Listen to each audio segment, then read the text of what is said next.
Hey guys, tonight we travel back to a time when courage was common, hygiene was questionable, and battlefields were basically chaotic meat grinders. You're waking up in a soggy field somewhere in Europe, the year is 1352, and the sun hasn't even risen, but the smell of manure, moldy leather, and fear has. You're in armor that doesn't quite fit. It was meant for someone taller, probably dead now, and the chest plate pinches every time you try to breathe deeply. The helmet, lopsided and smelling like it's housed 3 generations of rodents, limits your vision to a blurry keyhole. You blink twice. Nope, still just a foggy mess in front of you. You think about scratching your head, but realize you can't move your arms past your ribs in this suit. Hope that itch wasn't important.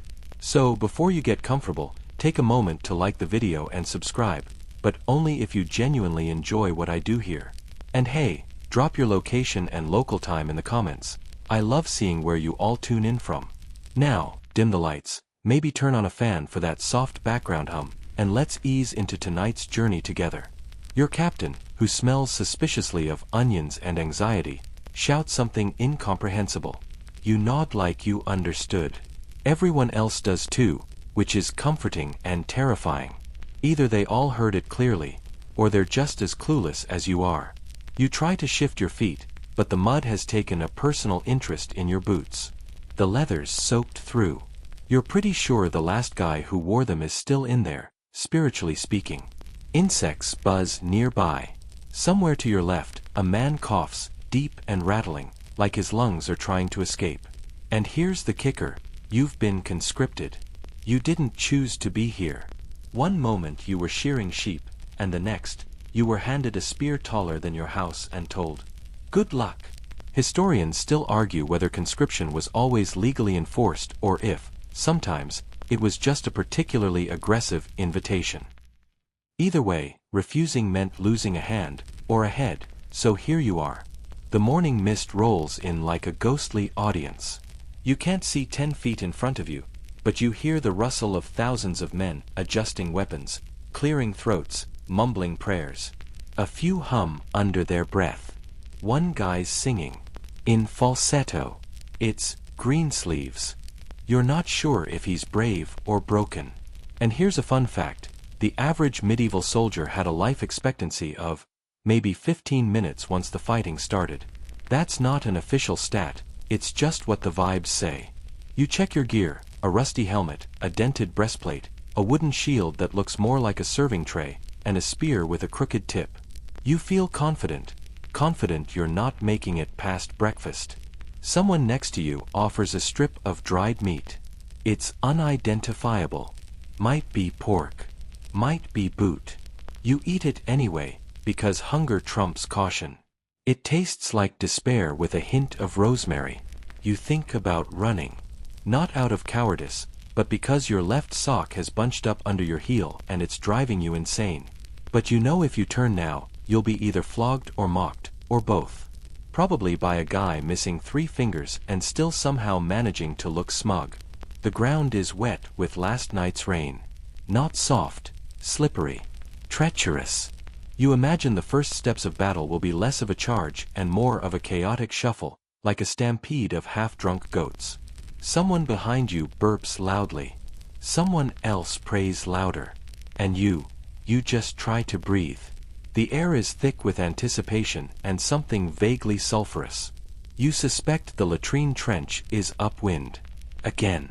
This is your before moment, the final calm. And even this, truthfully, is a lie. Your hands tremble. Your vision tunnels.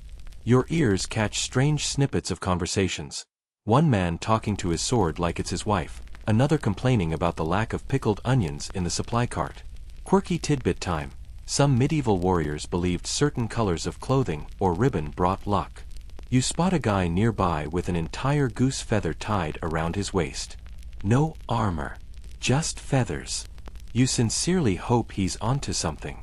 You notice the flag bearer up front, trying not to shiver. His job. Don't die too fast. That flag's more than decoration. It's the only way anyone knows who they're fighting for. You squint to make it out. A lion? A rooster? No, it's a hedgehog. You're fighting for House Hedgehog. Awesome. You shift your weight, feel the chainmail digging into your collarbone. The weight is real. You start to understand that most of your energy today will be spent simply staying upright. Fighting is extra credit. In the distance, a horn sounds. Long, low, haunting.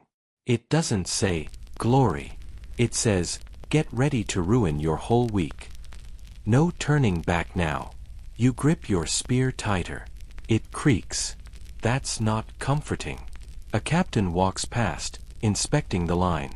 He nods at you, says nothing. But the look says, hope you weren't planning on seeing Thursday. And maybe you weren't. Maybe you're starting to accept that your odds are slim, your stomach's turning, and you've never actually used a spear before. You've poked a pig with a stick once.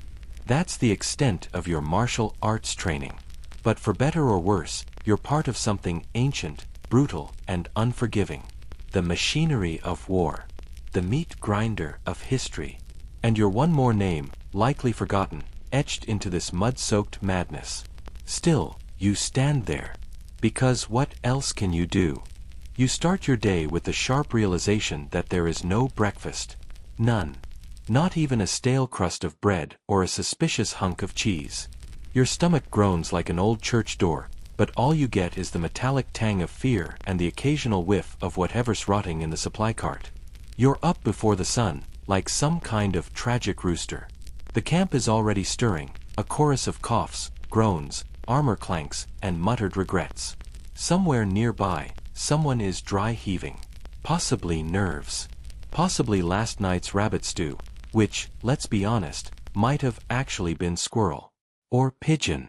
Or rat. Probably rat.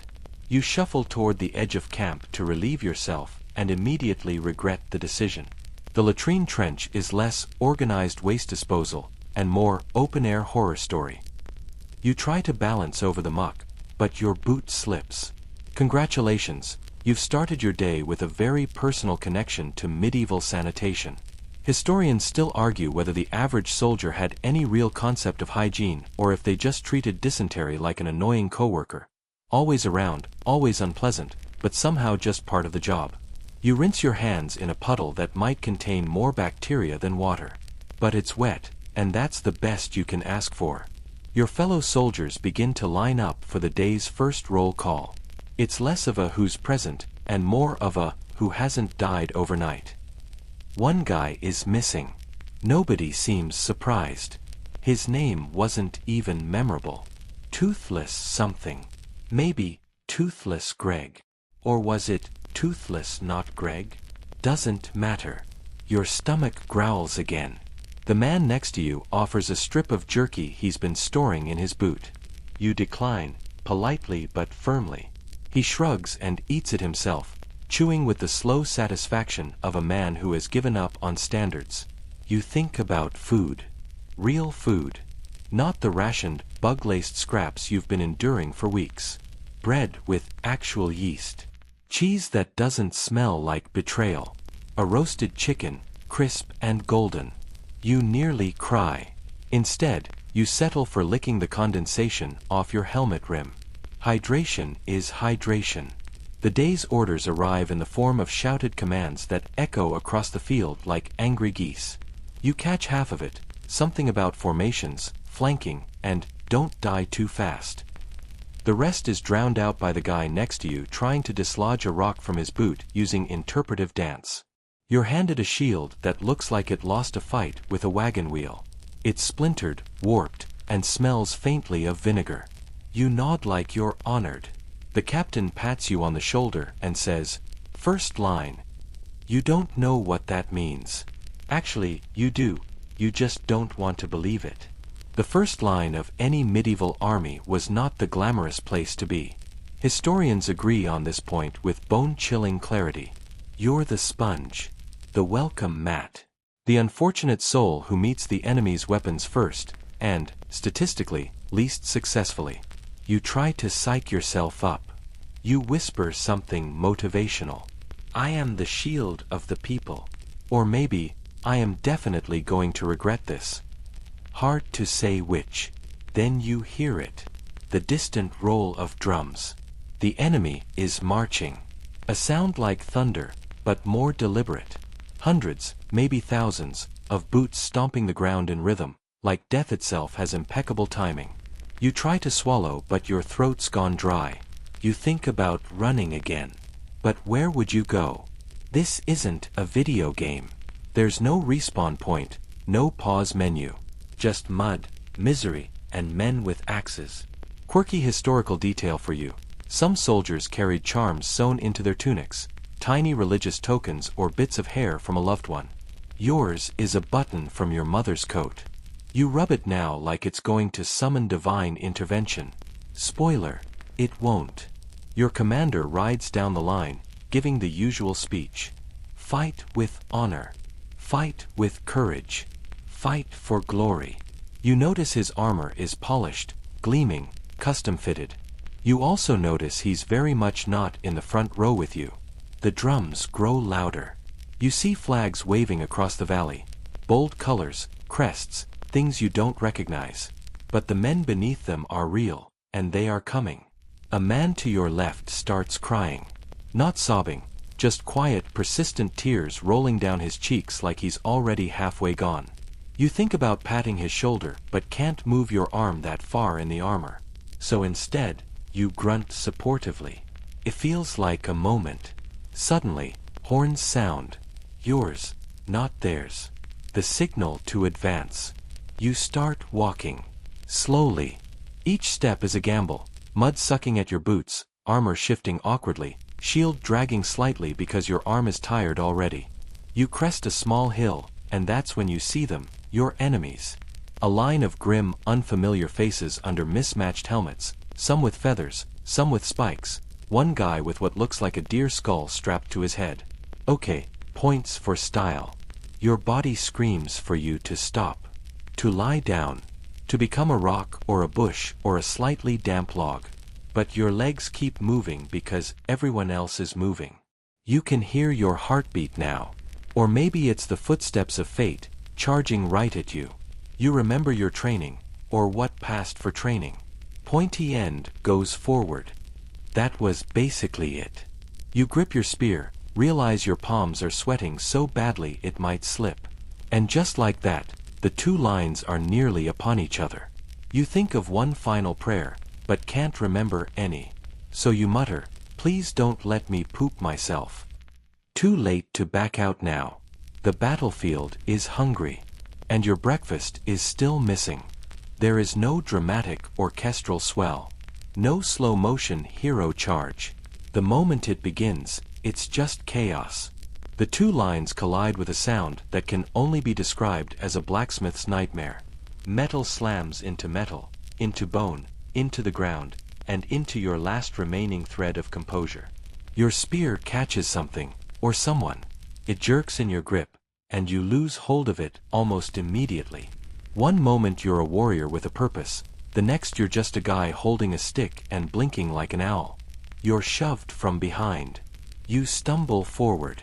Your feet skitter in the mud like cartoon legs on banana peels, and then suddenly, thud, your shoulder hits someone's shield, and now you're in the scrum.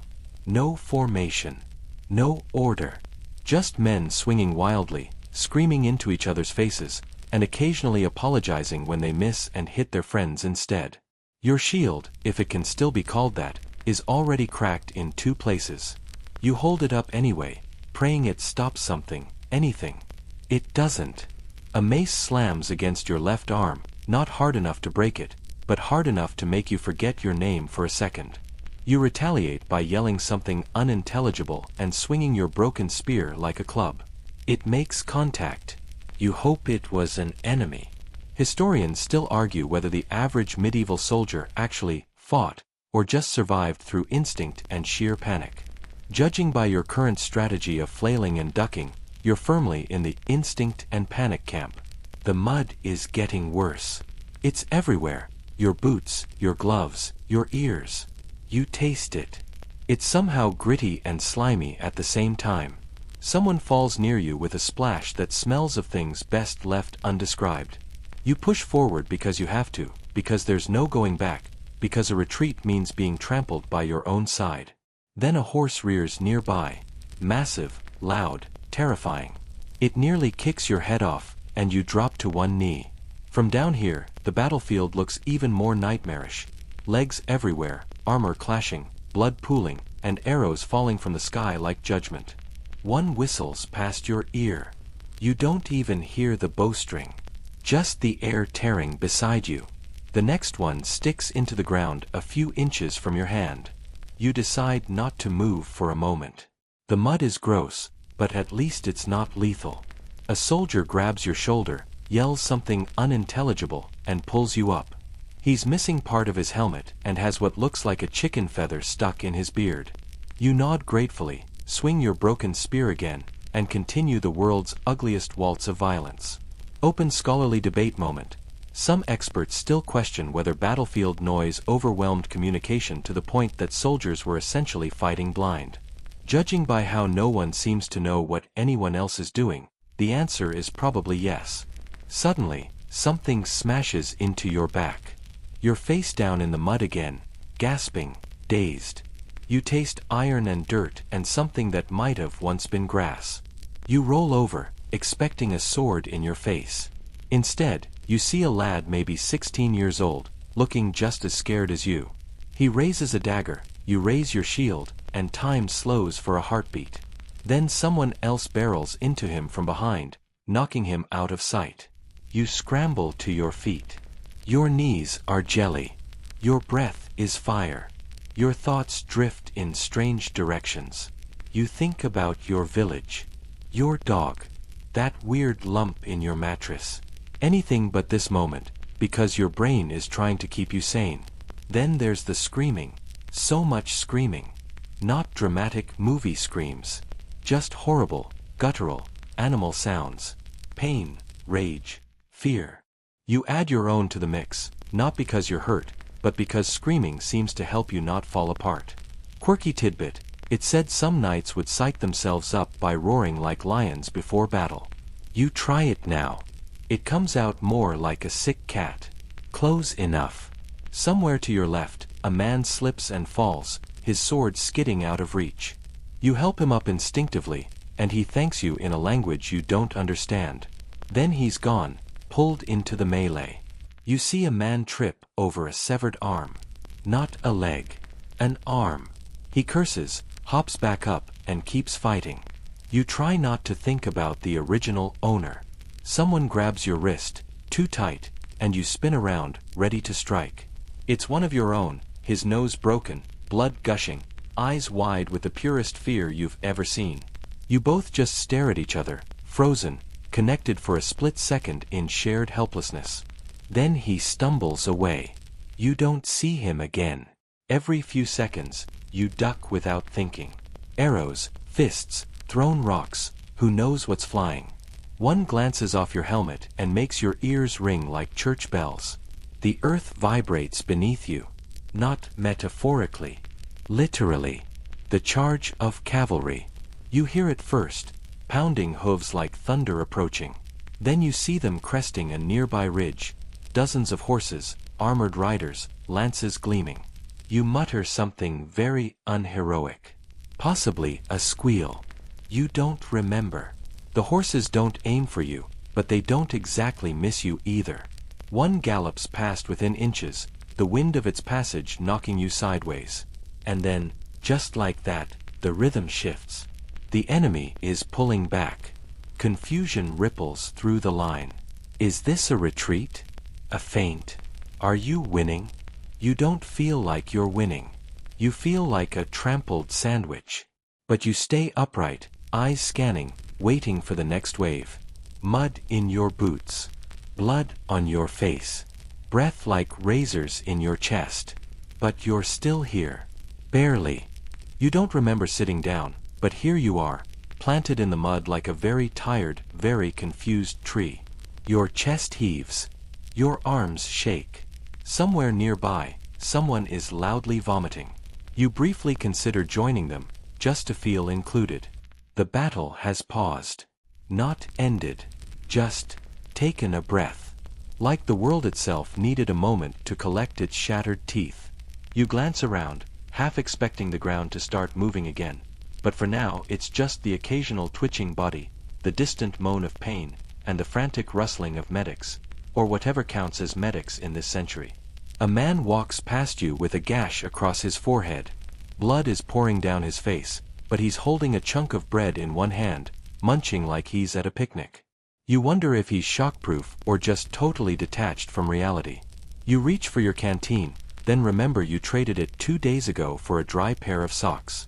In hindsight, a poor investment. You dig through your pack, mud-soaked, battered, half open, and find a crumbly bit of hardtack. It's so dry it might actually be older than the concept of civilization. You take a bite.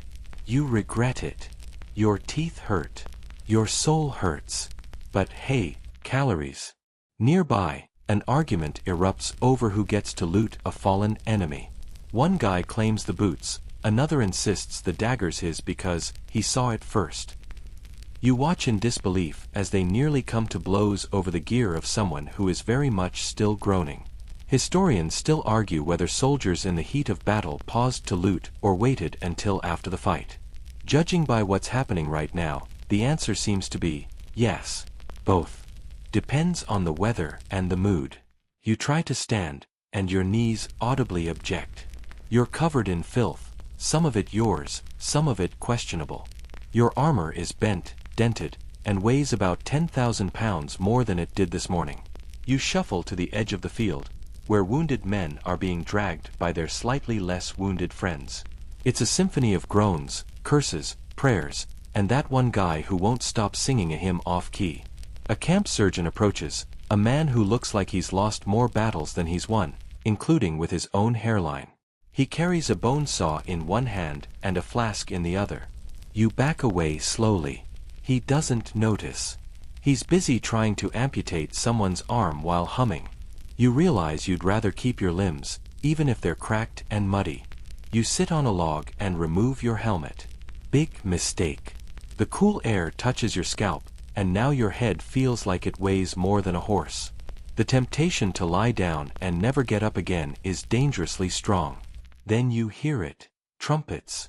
Not enemy ones. Yours. Probably. Maybe. It's hard to tell, honestly. You squint toward the hill where your commander is dramatically silhouetted. He looks heroic. You look like you lost a bar fight in a swamp. He waves a flag. Or a rag. Either way, the signal is clear. Regroup. You groan, slide off the log, and drag yourself back into the forming lines. Nobody's crisp. Nobody's confident. Everyone's just vaguely shaped like soldiers and vaguely hoping they won't die in the next 10 minutes. Quirky tidbit time. Medieval soldiers sometimes stuffed herbs and flowers into their helmets to mask the smell. You make a mental note to try that. If you ever smell a flower again. Which, given your current state, seems unlikely. Your new formation is tighter. The man beside you is missing an ear. He grins anyway, offers you a stick of something that might be meat. You shake your head. He shrugs and eats it. There's tension in the air. You feel it in your fingertips. The way the birds have gone quiet. The way the breeze feels like it's holding its breath. You clutch your sword tighter, even though your hands are cramping. Every muscle in your body is screaming for rest, but your brain is on full alert.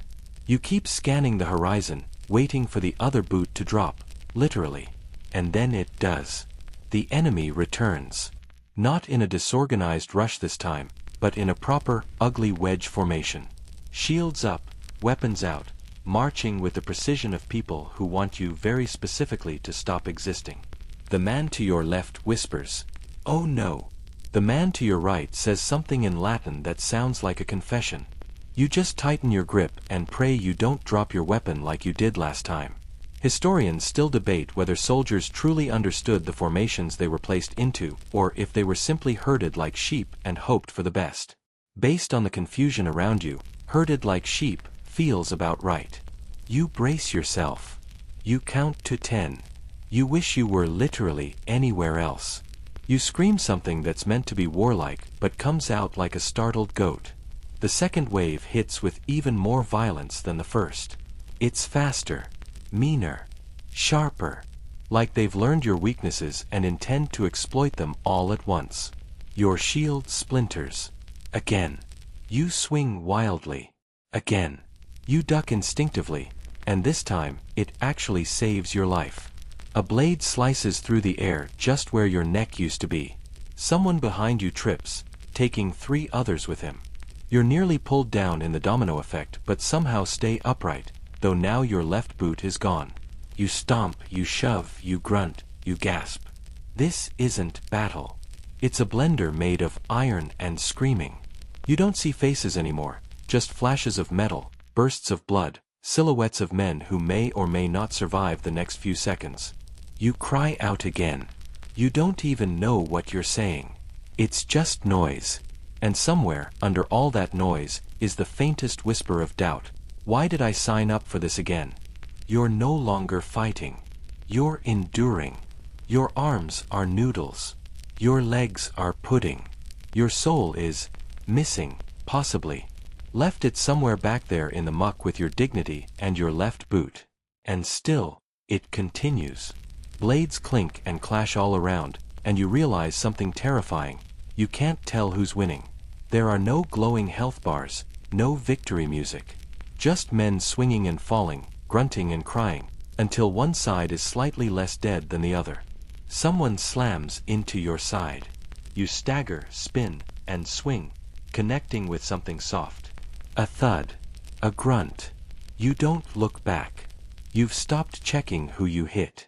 Morality has packed up and gone home. You want to drop your sword. Your fingers scream with every movement. But there's no pause button. You have to keep swinging, or you'll become someone else's victory statistic. A man charges at you. You parry his strike, miraculously, and kick him in the knee. He falls, but not before slashing at your arm. The chainmail catches it, but you feel the impact rattle through your bones like a cruel drumbeat. Historians still argue whether chainmail actually made a huge difference for common soldiers, or whether it was more of a privilege for the well-funded. Judging by the dull pain radiating up your shoulder, you're inclined to say it works. Kind of. You stumble backward, and suddenly there's breathing room. Not much. Just a few feet of space where nobody's actively trying to unalive you. You gasp, hunched, sucking air through clenched teeth. Then you notice him. A soldier, enemy, you think, crawling toward you. He's dragging a broken sword, eyes wild, mouth muttering something unintelligible. You raise your blade, but he collapses before reaching you. Quirky tidbit, it's recorded that some soldiers, even when mortally wounded, kept crawling toward the fight, driven by adrenaline, duty, or sheer stubbornness. You can't decide if that's inspiring or horrifying. Maybe both. You step over him, not because you're heartless, but because there's literally nowhere else to step. The ground is a quilt of fallen bodies and discarded weapons. It smells like sweat, blood, and regret. You notice a pattern. The newer soldiers, young faces, clean gear, are mostly the first to fall. The grizzled ones? They're still standing. Somehow, they fight smarter, dirtier. You start copying them. One uses his shield to trap an enemy's sword, then punches the man in the face. Brutal, but effective. You make a mental note, less honor, more survival. And then something completely unexpected happens. Your unit begins to push forward. A surge. The enemy falters. Your commander yells something, probably encouraging, though it mostly sounds like gargling gravel. The men around you rally, and somehow, you find yourself advancing. You, yes you, step over a fallen standard and press ahead, sword raised, screaming like a man possessed. Or at least mildly inconvenienced. It feels good.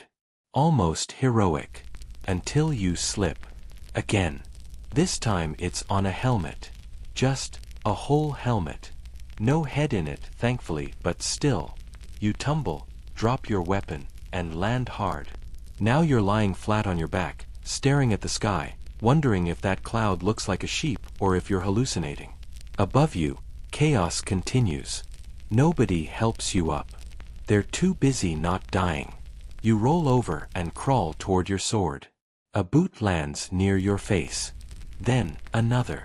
You flinch, curl, and somehow get your fingers around the hilt. You lunge back to your feet, and catch a glimpse of something weird. A man with a giant feather sticking out of his helmet. Bright red. Totally impractical. And he's dancing. Not fighting. Dancing. You blink. Once. Twice. He's still dancing. Is this some kind of psychological warfare? Or has he just lost his mind mid-battle? Open scholarly debate. Some researchers believe psychological tactics, including bizarre costumes or erratic behavior, were used to confuse enemies. Others think some people were simply not well. Either way, Feather Guy gets tackled shortly after, disappearing into the melee. You mutter a soft farewell and keep moving. Suddenly, there's a sharp pain in your thigh. You spin, expecting a sword, but it's just a stray arrow embedded halfway in. Not deep, not lethal, but definitely painful. You look down at it like it betrayed you personally. Now limping, you fall in beside another soldier, older, covered in nicks and bruises. He gives you a sideways glance and mutters, "First time." You nod. He nods back. You'll learn to enjoy the quiet parts. The quiet parts. You want to ask what he means. But then you hear it too. Not silence. But less noise. Fewer screams. More shouting that sounds organized. Your side is pushing the enemy back. For real this time. Somewhere in the back of your mind, a cheer begins to rise. You might actually survive this. Then you trip over another fallen body and twist your ankle. Because of course you do. You fall to one knee, clutching your leg, and look up to see a banner being raised on a hill. Yours. Men around you begin to chant. A slow, tired, ragged chant. But it's victory. Not clean. Not glorious. But real. You sit down, again, because standing is no longer an option. You peel off your gloves, your fingers raw and trembling. You look around at what's left of your unit. Half. Maybe less. Quirky but chilling fact. Some medieval commanders couldn't tell they'd won a battle until the enemy stopped moving, and their own men were still standing. That's the level of ambiguity you're living in right now. You exhale. Long and slow. The fight might be over. For today. But your legs are jelly. Your mind is soup. And there's a ringing in your ears that may never leave. Still, you're alive. And that counts for something. Even if you'll never walk straight again. You lie there, half sprawled, surrounded by the remnants of a battlefield that looks more like a demolished junkyard than anything resembling victory. The sky overhead is smeared with smoke and fading sunlight. It could be noon or dusk. You've completely lost track of time. You might also be mildly concussed. Or fully concussed. It's hard to tell when everything tastes like metal and your own name feels optional. Around you, soldiers begin picking themselves up. Not in celebration. There's no cheering, no hugging, no triumphant music swelling from nowhere. Just grunts, limps, and the occasional curse muttered by a man dragging half his armor behind him. You finally get to your feet and notice that someone has left behind a decently intact waterskin. You hesitate. Then you grab it. Because there are no rules now. Only survival. You take a swig, and it's wine. Bad wine. Warm, sour, and probably older than you. But it burns a line of relief down your throat. You take another sip, then cap it and tuck it away like treasure. One foot in front of the other, you begin hobbling toward what looks like a crude gathering point. Flags wave limply. A few mounted men direct traffic. Everyone's limping, coughing, or cradling something that used to be attached more securely. You pass by a group dragging a makeshift cart. It's filled with severed limbs. Not bodies, just parts. Like someone ordered a medieval meat platter and forgot to eat it. Historians still argue whether battlefield amputations were more for saving lives or simply limiting the spread of infection. No one really understood yet.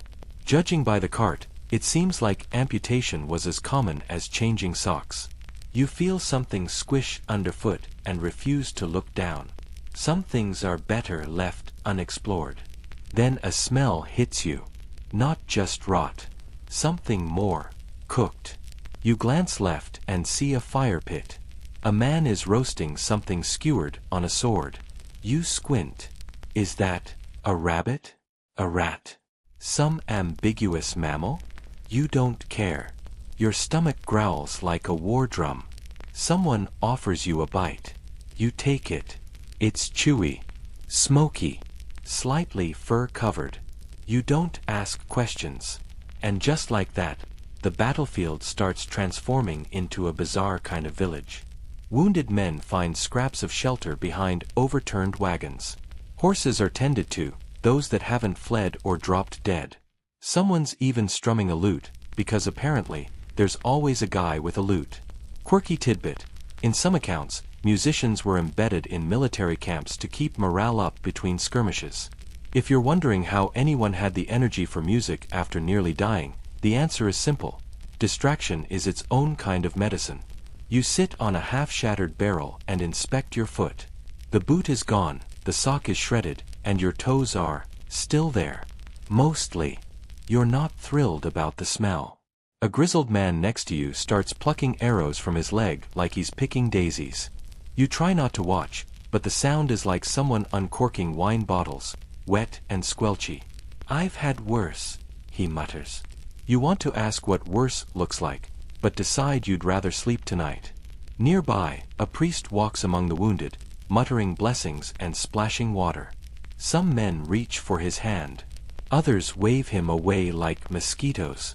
You watch him approach a dying man. The priest kneels, whispers something, and makes the sign of the cross. The man doesn't move. The priest just stands, nods, and moves to the next. You wonder how many of those rituals actually worked. Historians still debate the psychological role of faith in these battles, whether it genuinely gave men strength, or if it simply dulled the terror for a little while. You lean back against the barrel and exhale. Your body is one solid bruise. Your sword arm twitches on its own now, like it's haunted. You try to stretch, but your muscles scream. Someone nearby starts laughing. Hysterically. Ugly, broken laughter. Then a second person joins in. And suddenly, half a dozen soldiers are cackling like lunatics. You almost join in. Almost. But something inside you holds back. Maybe it's your last shred of sanity. Or dignity. But you get it now. It's not really funny. It's survival. The absurdity of it all. The slaughter, the mud, the shouting, the singing, the stew that may or may not have been made with mystery meat. It pushes people to the edge. And sometimes they laugh because the alternative is screaming. You finally let your head drop back. Close your eyes. Just for a moment. Of course, you're immediately jolted awake by someone yelling, "Form up." Because apparently, nobody here respects nap time. You groan, pull yourself upright, and shuffle into another rough formation. A head count begins, but nobody can really count. There's too much noise, too many missing faces, and some names that just echo through the smoke unanswered. Someone beside you mutters, "At least the weather held." And honestly, he's not wrong. Could have rained. Would have made the mud deeper. That's the bar now. Not raining is a win. Then comes the cleanup. Or, well, the medieval version of it. Bodies are dragged into heaps. Some are stripped. Others are left where they fell. There's a kind of quiet reverence, but it's practical, not poetic. You're handed a shovel. You blink. What's this for? A soldier shrugs. Graves. Oh, right. You join a small digging crew. The soil is tough, packed with roots and rocks and the occasional bone. You don't ask. You just keep digging. Your arms are rubber, your spine a coiled spring of pain, but somehow you find rhythm. Shovel. Toss. Shovel. Toss. It's weirdly calming. Like your body knows what to do even if your mind has wandered off to a happier place, one with food, warmth, and absolutely zero sword fights. You glance up and see the sun slipping toward the horizon. Shadows grow long. The battlefield softens under dusk's pale light. Everything's quieter now. Less frantic. Almost peaceful. Except for the smell. That hasn't changed. Still, you've survived another day. Which is more than you expected this morning. You brush dirt off your tunic, adjust what's left of your armor, and limp back toward camp, if you can call it that. A place to lie down. A place to not die in your sleep. Maybe even a scrap of blanket. That's all you want now. That, and maybe a second helping of mystery stew. Because despite everything, blood, bruises, battle, your stomach's still hungry. And tomorrow might be worse. You're roused from a shallow, twitchy half-sleep by the unmistakable sound of someone dry heaving into a helmet. Not exactly the lullaby you hoped for, but it's better than the rats that tried to nest in your blanket an hour ago. Blinking against the gray morning light, you sit up, slowly. Every muscle complains.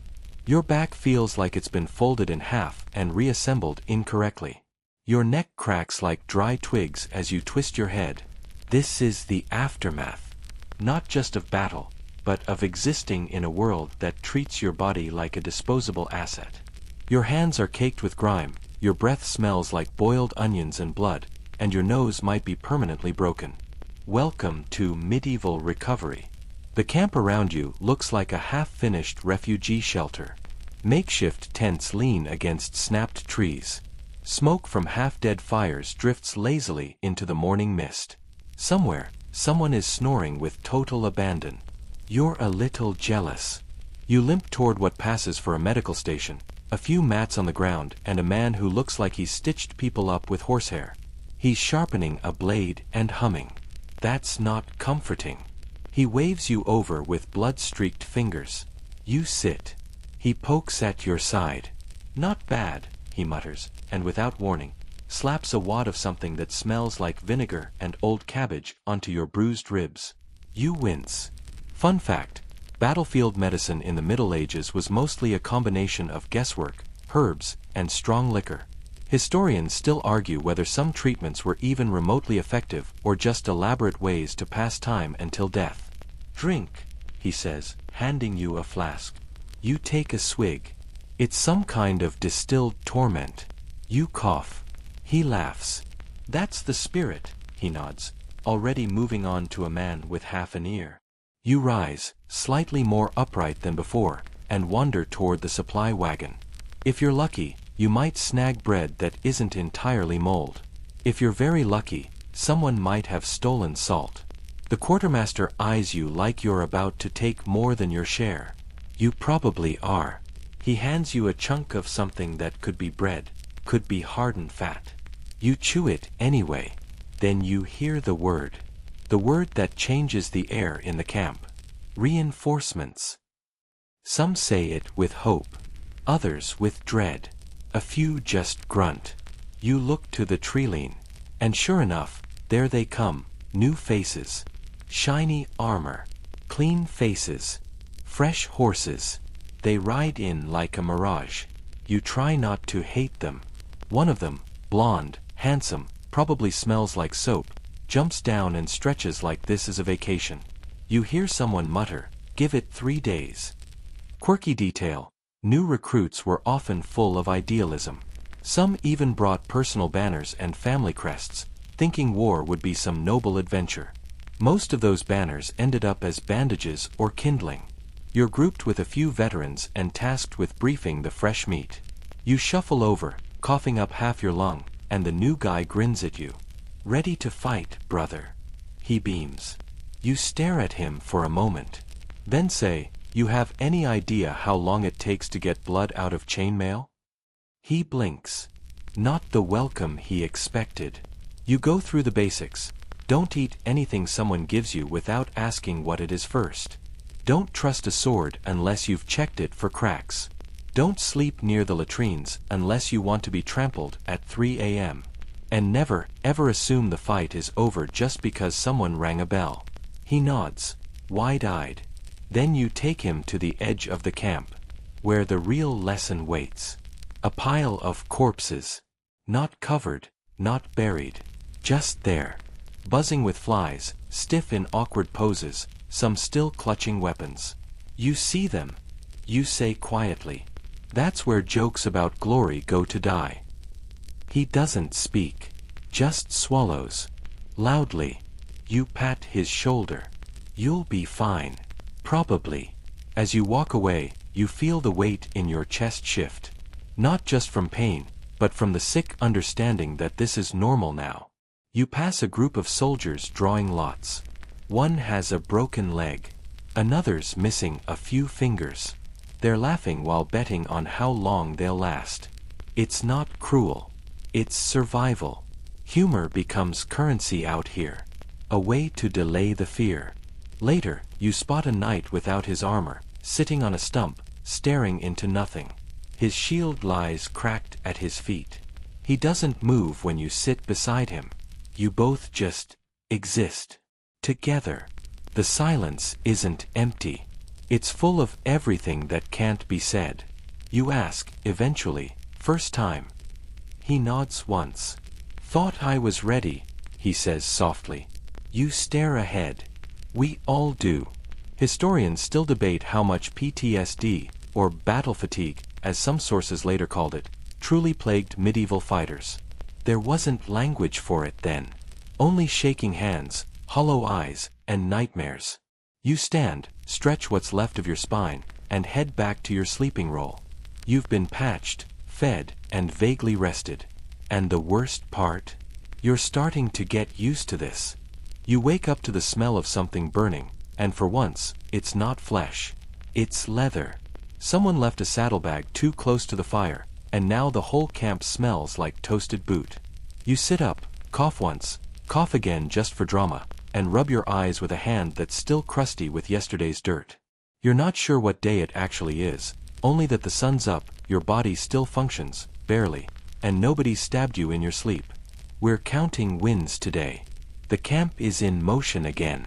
Not fast, just slow, grinding, inevitable movement. Think of it like a cranky old man getting out of bed.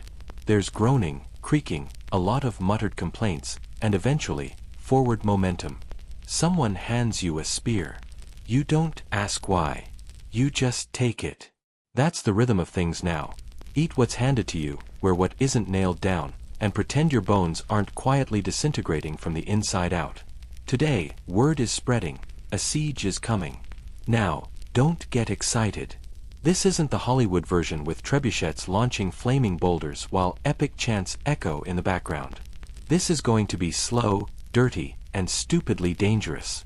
You're not even at the walls yet. You're still walking toward them. The march begins. Your unit trudges across countryside that would be charming if it weren't full of half-buried corpses and burned farmhouses. Fields of wheat now stand like haunted brush, trampled by horses and scorched by raiding parties. In the distance, you spot crows circling something. You don't want to know what. Mainstream fact: many medieval campaigns included long marches that could last days or weeks, often through hostile or ravaged terrain. Soldiers weren't just fighting the enemy, they were also fighting the weather, exhaustion, dysentery, and their own questionable decisions. A few miles in, a wagon axle breaks. Everyone stops. And waits. And waits more. This is the kind of delay that kills morale. One guy pulls out dice. Another sits on his helmet like a stool and naps instantly, like a switch flipped. You kick at a rock and regret it immediately. That toe was barely hanging in there. Why can't we just go around? Someone mutters. Because we're not in charge, another replies, and everyone groans in agreement. Eventually, the wagon's fixed. Ish. You move again. The sun climbs higher, sweat sticks your tunic to your ribs, and your legs feel like someone filled them with wet sand. You dream of clean water, soft cheese, and not being actively chafed in 8 different places. As you near the enemy-held town, you hear the call, halt. The vanguard has scouted the outskirts. There are barricades. Watchtowers. Crossbowmen watching from a distance like hawks with attitude problems. You're told to rest while the commanders argue over plans. Rest, of course, means sitting in full gear while the sun bakes you like a pie crust. You finally take a breath and lower your pack. Then you hear a noise. Singing. A low chant. Latin, maybe. It's coming from a group of soldiers kneeling together in prayer. Not unusual. Plenty of men here still believe in divine protection, or at least hope for it. Quirky tidbit: during many medieval sieges, armies held mass before battle, believing the outcome rested as much on God's favor as military might. Some even carried relics, bones of saints, scraps of holy cloth, into combat, hoping for miracles that rarely arrived on time. You watch them for a minute, then glance down at the charm tied to your own belt. A wooden token, carved with a crude figure, a gift from a village woman weeks ago. She said it would keep you unseen by death. Given your current condition, it's clearly defective. Night falls, and you're told to dig. Siege prep means trenches, earthworks, stakes in the ground to deter cavalry charges. You're given a spade and pointed toward a patch of dirt. The commanders have plans. You have blisters. You dig for hours, surrounded by the grunts of other soldiers and the occasional barked insult from a bored captain. There's no light but moon and torchfire, and everything you touch is either wet, sharp, or alive in ways it shouldn't be. You pause to catch your breath, and a rat scurries across your boot. You let it go. He's probably on your side. Historians still argue whether siege camps were more dangerous than the battles themselves. With disease spreading, tempers flaring, and morale constantly low, many soldiers met their end long before the first arrow ever flew. At last, your shift ends. You collapse onto a patch of grass that smells suspiciously like manure, but hey, it's soft. As you lie there, the town looms in the distance. Torches dot its wall. You imagine the people inside. Scared, tired, just like you. Maybe someone's saying good night to their kids. Maybe someone's praying for rain, or peace, or just one more day of quiet. It hits you, then. You're not the hero here. You're just a guy with a shovel and a spear, doing what you're told, hoping not to die in a trench dug by someone equally miserable. Sleep comes in fits. Every time your eyes close, they snap open again. You hear hooves, whispers, clanking armor. You start to dream of food, but wake up chewing air. Someone nearby is crying, softly. You pretend not to hear. Eventually, the sky starts to pale. Another day begins. You sit up, stretch. Everything aches. Then comes the call. Prepare for assault. You pick up your gear. Adjust your helmet. Swallow the lump in your throat. The town awaits. And so does whatever version of hell you're about to step into next. You're standing in a line now, packed shoulder to shoulder with men who all look equally nauseous, equally sleep-deprived, and equally unhappy to be here. In front of you stretches open ground, just a few hundred yards, but it might as well be 1,000 miles. Beyond that, the town walls rise like jagged stone teeth, lined with figures barely visible against the gray sky. Some carry crossbows. Others lean on pikes or dump buckets of something over the ramparts with too much enthusiasm. You're pretty sure they're smiling. That's unsettling. The order is clear: breach the wall. But it's not like you're marching up to the front door and knocking politely. No, your commanders have decided on a direct assault. Ladders. Battering rams. Chaos. Your job. Carry a ladder. That's it. Simple. Lift the long, awkward, splintered beam and run it into the face of a wall guarded by people who very much want you dead. You clutch the bottom rung. It feels heavier than it should, maybe because you're already imagining it crushing you when someone drops it mid-run. "Ready!" shouts the sergeant. You aren't. No one is. But the horn sounds anyway. You run. Feet pounding mud. Shield bouncing against your back. The ladder jerks with every step, your arms screaming in protest. Arrows zip past you like angry insects. Someone screams behind you, but you don't turn around. The wall gets closer. The air smells like smoke and oil and wet stone. A pot crashes down, shattering near your feet. Boiling liquid splashes your boots. You yelp and keep going. The heat scorches, but you've got bigger problems. like the man next to you catching an arrow in the thigh. He drops, and the ladder dips dangerously. You and another soldier wrench it upright again. Mainstream fact: medieval sieges often involved scaling walls under relentless fire from above. Defenders used arrows, rocks, boiling oil, or quicklime, which could blind attackers permanently. You reach the base of the wall, slam the ladder up against it, and immediately regret your life choices. It's swaying. A hand grabs your shoulder, someone yelling to go, climb, now. You climb. You climb like you're escaping the jaws of death, because, let's face it, you are. Rungs slippery. Arms jelly.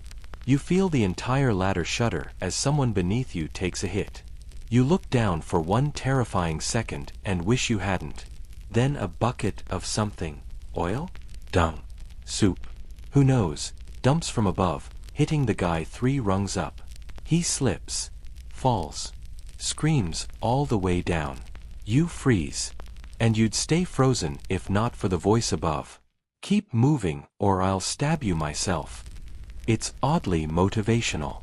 You push higher, breath shallow. At the top, a hand reaches down. You grab it. The wall's edge. You're there. Almost. You're yanked up, barely. Feet scrape stone. You're dumped onto the platform like a sack of flour.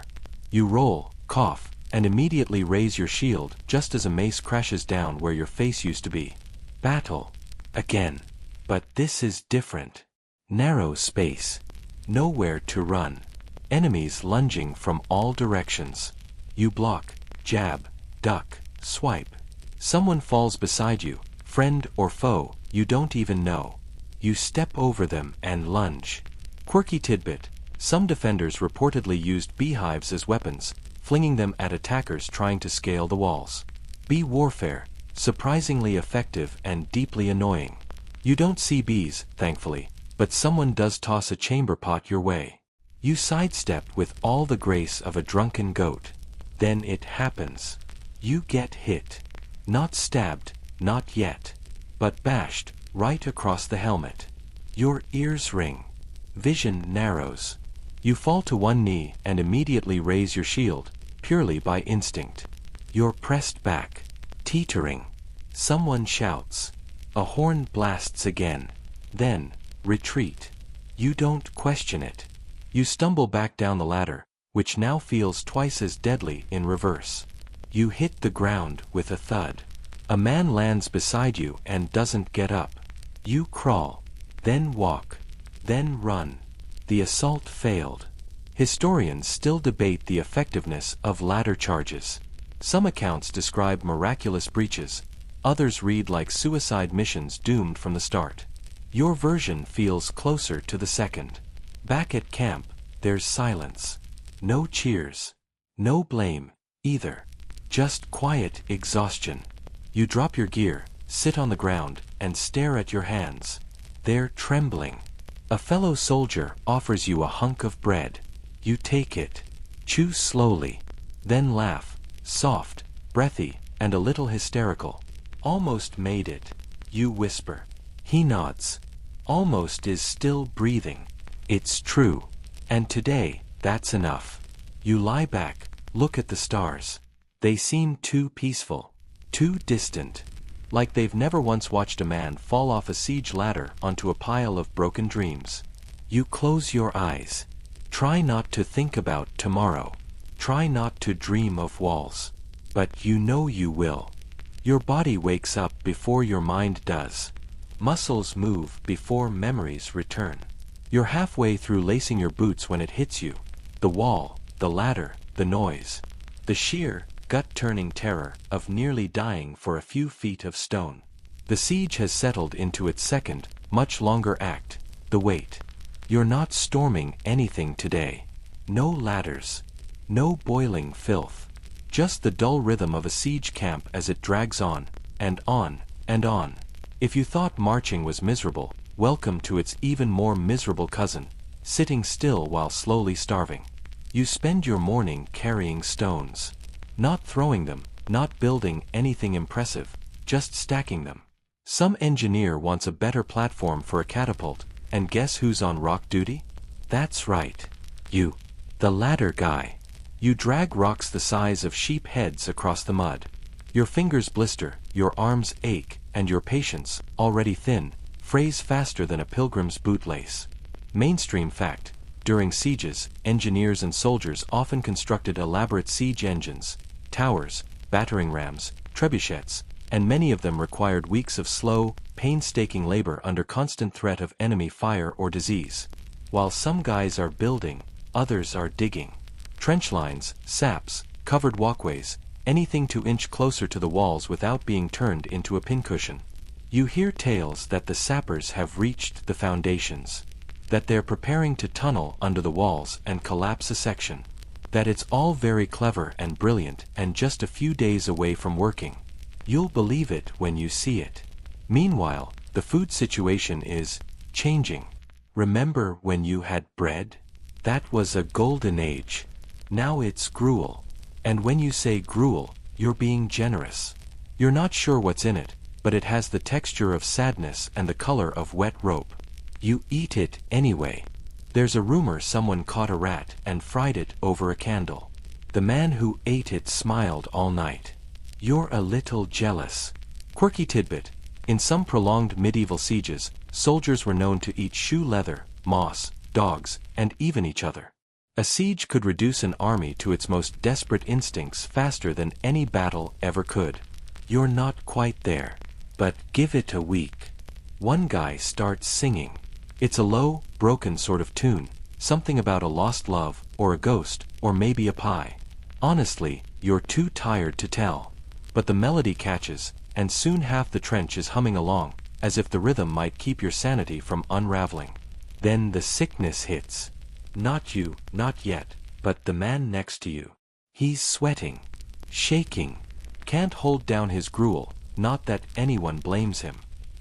He coughs all night, a wet hacking sound that makes your skin crawl. In the morning, he doesn't move. They carry him out wrapped in his own blanket. You stare at the empty spot he left behind like it's cursed. Historians still argue whether more soldiers died from disease or combat during medieval sieges. But anyone who's lived through even a week in a siege camp knows where to place their bets. Someone gets it in their head to steal from the supply wagon. Bad idea. They catch him, tie him to a post, and let everyone watch as the commander announces the punishment: no food for him, or anyone in his squad, for 2 days. Collective suffering. What a motivator. You offer the youngest of the squad your last crust of bread. He doesn't speak, just nods. That nod weighs more than your sword ever did. Then, one evening, there's a commotion near the front line. You rush to see it. The tunnel's finished. They're placing barrels, big ones, beneath the wall's base, packed with pitch and powder. They light the fuse, and wait. Nothing happens. Then, boom. A roar, a tremble. Dust shoots up like a geyser. Stones fly.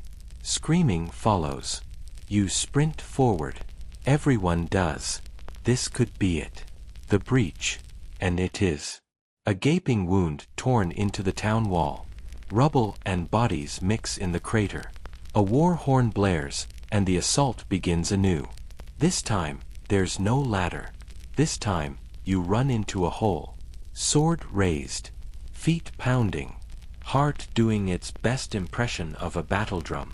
Inside the breach, it's chaos. Rubble makes footing impossible. Dust blinds you. Shadows flit through the smoke. You swing at a figure, miss, then block a wild blow. You slip, land hard, and roll just as a spear tip kisses the dirt where your head was. Someone grabs you, friend, pulls you up, shoves you forward, and you're in, past the wall, inside the town. The defenders rally fast. They push back, screaming in a tongue you barely understand. You understand the weapons, though. Spears. Axes. A hammer swung so hard it caves in a man's chest like a paper lantern. Your own blade clashes. You stab. Someone screams, don't know who. Maybe you. Time breaks. You don't know how long the fight lasts. Could be minutes. Could be hours. Eventually, the horn calls again, retreat. The breach held, but not taken. The wall cracked, but not crumbled. You fall back, limping, drenched in sweat, grime, and someone else's blood. Back at camp, they cheer. Because for the first time in weeks, there's hope. But you don't cheer. You sit down, quiet, staring at your hands again. They're shaking. Still. You wake to the sound of crows. Not singing, not cawing, just waiting. They perch on tents, on wagons, on the shoulders of statues half buried in mud. Watching, patient, like they know something you don't. Or maybe, deep down you do know. You just don't want to admit it yet. It's the day after the breach. Or maybe the day after that. Time, in siege warfare, loses its shape, like gruel left out too long. You stretch. Your joints crack like dry twigs. Every part of you feels bruised, even the bits you didn't know could hurt. Your armor smells worse than it did yesterday. That's impressive. A horn sounds, low and steady. It means, assemble, which loosely translates to, come stand around and try not to fall over while someone yells vague things about strategy. You shuffle into formation with the others. A knight, bigger than life and twice as loud, starts shouting about honor, momentum, and how one final push will break the defender's spirit. You don't believe him. Not because he's lying, but because he believes it too much. Still, orders are orders. You march again. This time through the rubble of yesterday's breach. The hole's been widened. The engineers have built a makeshift ramp of boards and stones. It's not safe. But what about this place is? You climb. Sword drawn. Shield at the ready. Eyes twitching at every shadow. Inside the wall, the town lies ahead. Half-burned houses. Empty stalls. Windows like black eyes. Smoke drifts. Dogs bark. Somewhere, a bell tolls, slow, off rhythm, like it's ringing for ghosts. Mainstream fact, towns under siege were often reduced to chaos even before enemies entered. Food ran out. Sanity cracked. Some townspeople surrendered. Others turned savage. Some fought. Some hid. You expect resistance. But the streets are quiet. That's the worst part. You move in formation, eyes darting from rooftop to alley. Your boots crunch glass. Behind one shutter, a child peeks out, face hollow, eyes too old. You keep walking. Then it happens. The ambush. A cry. Steel on stone. Arrows rain down from an upper floor. A door bursts open. Defenders, desperate, ragged, wild-eyed. They've got spears, cleavers, tools. One has a skillet. He swings like he means it. You block, strike, move. Training kicks in, at least what little you had. Your shield absorbs a blow. You counter, not thinking, just surviving. A man grabs your arm. You twist. Elbow. He falls. The fighting spirals. Not lines now. Just chaos. You duck into a house for cover. It smells of smoke and boiled cabbage. Someone once lived here, now it's a battlefield. In the corner, you see a woman huddling with her children. She's holding a knife. Not a warrior's knife. A kitchen blade. You don't raise your sword. Instead, you back out, slow, quiet. Quirky tidbit. In one recorded siege, a soldier reportedly spared a family because their house reminded him of his own. He later got reprimanded for hesitating in duty. Humanity, it seems, was optional. Outside, the fight surges. You rejoin your unit. They've pushed through the defenders, but not without cost. Too many bodies. Too little ground gained. You advance street by street. Every corner feels like a trap. You try not to look at the fallen. Friend and foe mix together now. There's no time to grieve, only to move. You're ordered to hold a position near the marketplace. Barricades go up. You settle behind them with a few others. 3 men you barely know, but would now die for. War does that. Quickly. The sun starts to fall. The shadows stretch. There's no dinner. No rest. Just tension. And silence. Then, laughter. One of your barricade mates, an older man with a crooked nose, starts telling a story. Something about a chicken, a nobleman, and a missing boot. It makes no sense, but it makes you laugh. You all laugh. Too hard. Too long. Because it's that, or cry. Historians still argue whether soldiers forged deeper bonds during prolonged sieges or open battles. Siege life, it turns out, forces a kind of intimacy between enemies, between allies, even between you and your own breaking point. That night, you sleep sitting up. Every sound jerks you awake. Once, you think you hear singing. You don't know if it's real. In the morning, another push begins. Same breach. Same rubble. Different orders. Sweep the temple district. They think defenders may have holed up there. You think, maybe they just want to pray. Honestly, who wouldn't? You cross a bridge, half collapsed. You pass a fountain that once probably sparkled. Now it bubbles with something reddish. The temple looms ahead. Grand, once. Now cracked. Its doors hang open like it's daring you in. You enter. It's quiet. Stained glass shattered. Statues defaced. The altar scorched. No defenders. Just memory. You don't know what faith this temple was built for. But someone once believed here. And you say a silent prayer, not to be brave. Just to get out. Outside, the fighting has moved again. Further in. Toward the keep. You rejoin the line. Your boots leave prints on blood-streaked stones. You don't look back. Not today. You're running on instinct now. Not energy. Not strategy. Just the raw, stumbling momentum of someone who knows that stopping means dying. The push into the town has turned into a block-by-block grind. You hold one street by mid-morning, only to be driven out of it by nightfall. It's a tug-of-war with swords and torches. And no one wins. Not really. Today, the order is simple. Clear the merchant quarter. You remember passing through it yesterday. Or maybe the day before. The market stalls are mostly ashes now. But the stone shop fronts? Still there. Still full of places for men with knives to hide. You move in formation. 5 across, shields out. Your breath fogs. Not from cold. From nerves. You can hear your heart more than your footsteps. The buildings lean in, narrow and close, turning each street into a throat.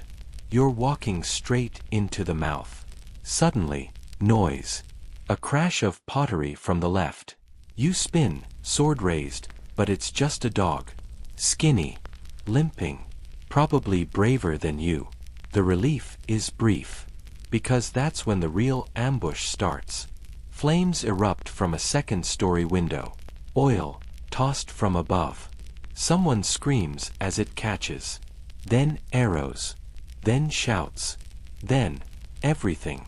It's like stepping into a nightmare made of stone and fire. Mainstream fact, urban warfare in medieval times was among the bloodiest and most unpredictable. Close quarters, multi-story buildings, narrow alleys, all gave defenders a deadly advantage, even when outnumbered. You charge a doorway, ducking low. The first man through gets stabbed in the throat. The second makes it. Your third. You kick. The door flies open. Inside, it's chaos. You fight. You don't remember how. Just flashes, sword, grunt, blood, stumble, shout. You lose your shield. Pick up a stool. Swing it. Effective. Barely. But it buys a second. That's all you need. Then it's quiet again. Too quiet. You breathe. You count the living. Fewer than before. There's a moment, one of those frozen ones, where time seems to stall. You glance around the shop you've just cleared. It's a cobbler's. Shoes on the shelves. Tiny ones. Some unfinished. And a cradle in the corner. Empty. You feel something crack. Not a bone. Not even your sword. Worse. Something in your chest. Quirky tidbit. There's a chronicled account from the siege of Béziers where a soldier broke down mid-raid because the smell inside a looted home reminded him of his mother's cooking. He wept until his captain slapped him back to his senses. Feelings don't make great warriors. But they still show up, uninvited. You step back into the street. The sky is smoky but bright. Somewhere nearby, someone's playing a flute. Badly. You think about the cradle, the shoes, the people who once filled them. But you keep walking. Because this war isn't over. Not even close. Around the corner, you see them, the keep. It rises like a stone fist at the heart of the town. Square. Grim. Ancient. Your commander believes this will be the final stand. He says it with that same final push voice he always uses. You no longer trust that tone. Still, you march. The approach to the keep is a mess of broken stones and burnt-out carts. You step over bodies, some fresh, some not. Your boots are so crusted with grime that they barely feel like leather anymore. Near the outer gate of the keep, you pause. The air smells of old blood and burning fat. That's when they pour out. Defenders. One last group. Desperate. They scream like men with nothing left to lose. And maybe they don't. They come fast. No formations. Just fury. One lunges at you with a hammer. You sidestep, barely, and he crashes into the wall behind you. Another grabs your tunic. You headbutt him. It hurts you more than him, but it works. He falls. You stab. It's awful. Brutal. Close. But it ends. You win. Sort of. The keep still stands. But its outer court is yours. For now.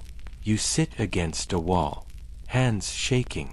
Blood on your forearm that's not yours. Historians still argue whether keeps were worth defending to the last. Some commanders surrendered them. Others died inside. A few trapped their own people rather than yield. Strategy or pride. Depends on who you ask. You think about leaving. Just walking out of the town. Into the hills. Disappearing. But there's no out. Not really. You're part of this now. Part of the machine. And machines don't get to rest. So, you haul yourself up. Because tomorrow, they'll want the keep. And guess who's going in first? The night before the final assault is the quietest yet. Not because the town is calm, far from it, but because everyone knows what comes next. No one jokes tonight. No one sharpens their blades. No one eats. They just sit. Waiting.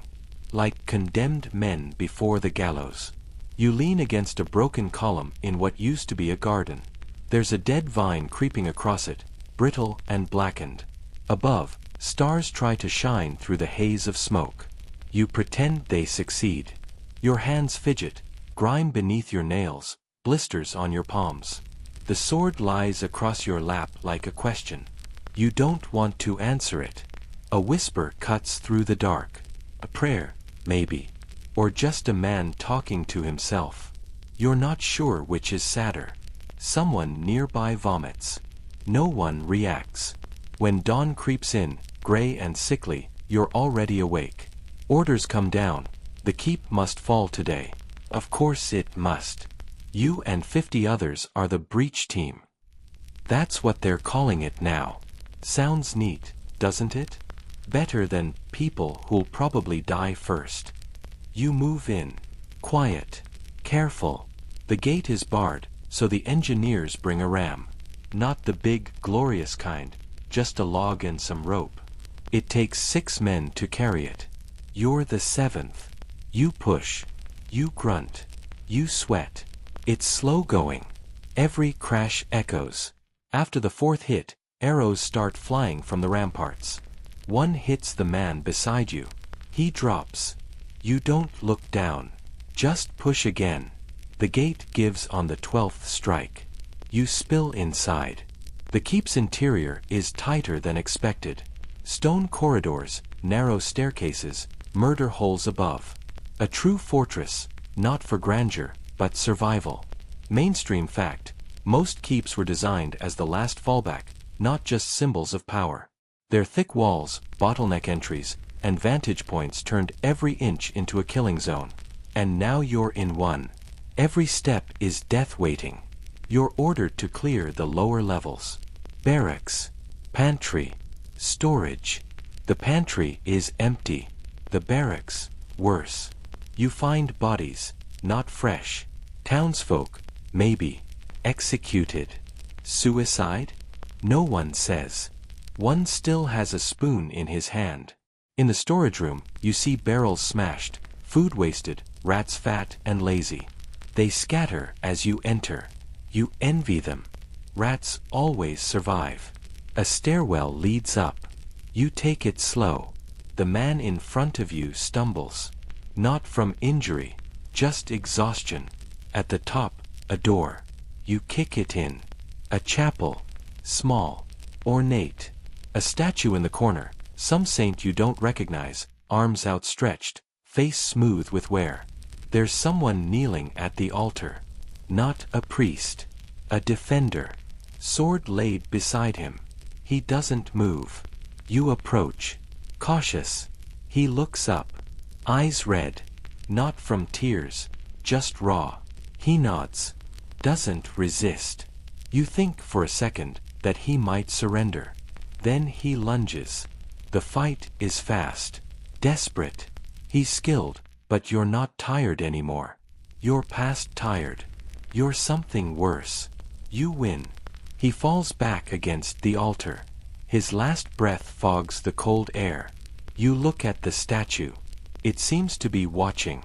Quirky tidbit. In some medieval orders, knights took vows that forbade surrender under any circumstance, even in prayer. Breaking such a vow could get you posthumously excommunicated. Dead and still in trouble. You search the rest of the upper floors. Empty now. You find a journal in a study. The last entry is 2 days old. It says, "They won't take it. Even if they take me." They did both. You head to the roof. The flag still flies, a red cross on white. Symbol of the local lord. Maybe a proud one, once. You cut it down. It feels wrong. But that's what you're told to do. Historians still argue whether symbolic victories like capturing a flag were more for morale or politics. Probably both. That's the thing about war, it's rarely about just one thing. You descend. The keep is yours. The town is yours. The silence is deafening. You rejoin the others in the square. A cheer goes up. It sounds hollow. You don't join in. Because as they cheer, you notice the smoke. It's not from the torches. It's from the houses, the shops, the homes.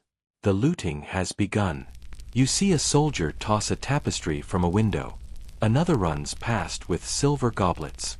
A third kicks open a cellar door, laughing. You don't move. Then someone shouts. There's fire. A lot of it. The town is burning. You grab a bucket. Instinct. Futile. You throw water on a wall already ablaze. The steam stings your face.